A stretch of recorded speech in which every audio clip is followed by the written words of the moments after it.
ஆண்டவரும் இரட்சகருமான இயேசு கிறிஸ்துவின் ஈடு இணையற்ற நாமத்தில் அன்றன்றுள்ளப்பம் வாசகர்களுக்கு எங்கள் அன்பின் வாழ்த்துக்கள். 2025 ஆண்டு ஜூன் மாதம் 27ஆம் தேதி வெள்ளிக்கிழமைக்குரிய தின தியானம். இன்றைய தலைப்பு ஏதாகிலும்.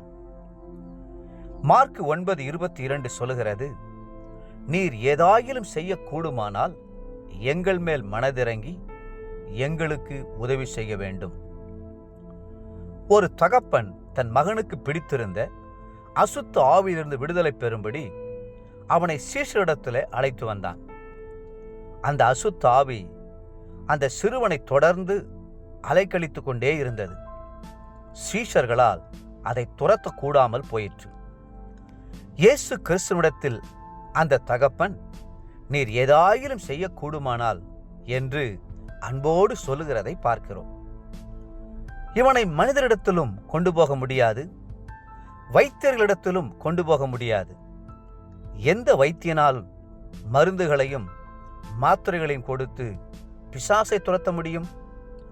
இயேசுவிடம் வல்லமையுண்டு என்பதை விசுவாசித்து அந்த தகப்பன் நம்பிக்கையோடு கேட்டான்.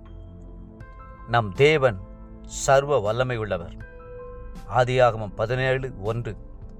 அவர் சகலவற்றையும் செய்ய வல்லவர். யோபு 42:2.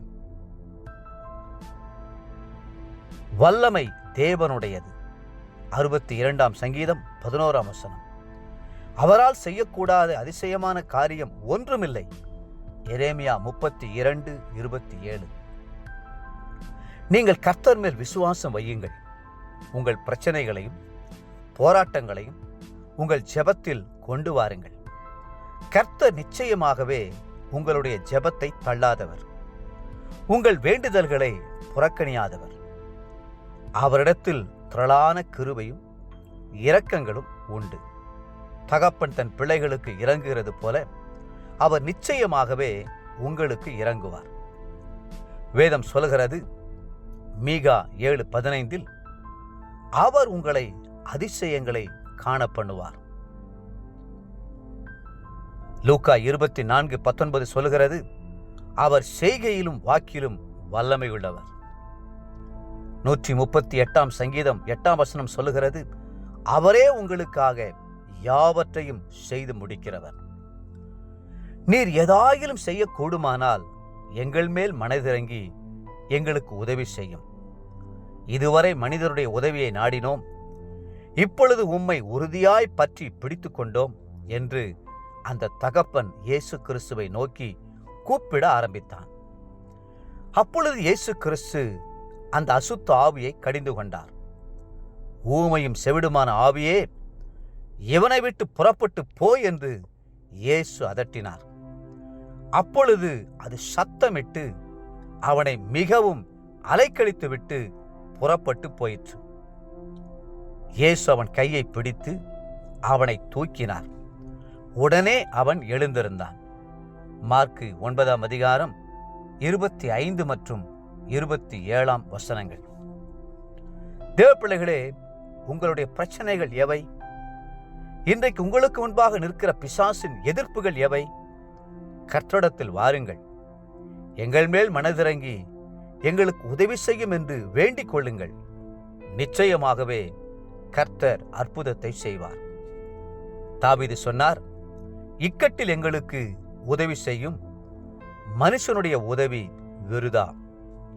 108ஆம் சங்கீதம் 12ஆம் வசனம்.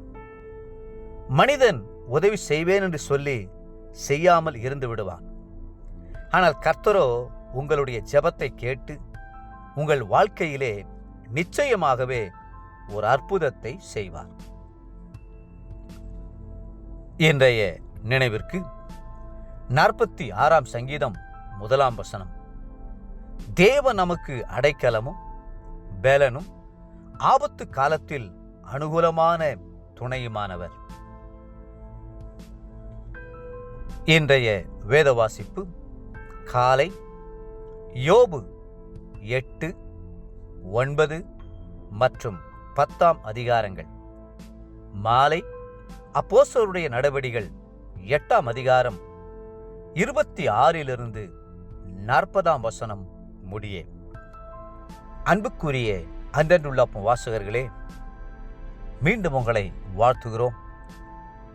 கர்த்தரை நாடி வாருங்கள், அவர் உங்களுக்கு உதவி செய்ய வல்லவர். கர்த்ததாமே உங்களை ஆசீர்வதித்து மென்மேலும் உயர்த்துவார்கள். ஆமென்.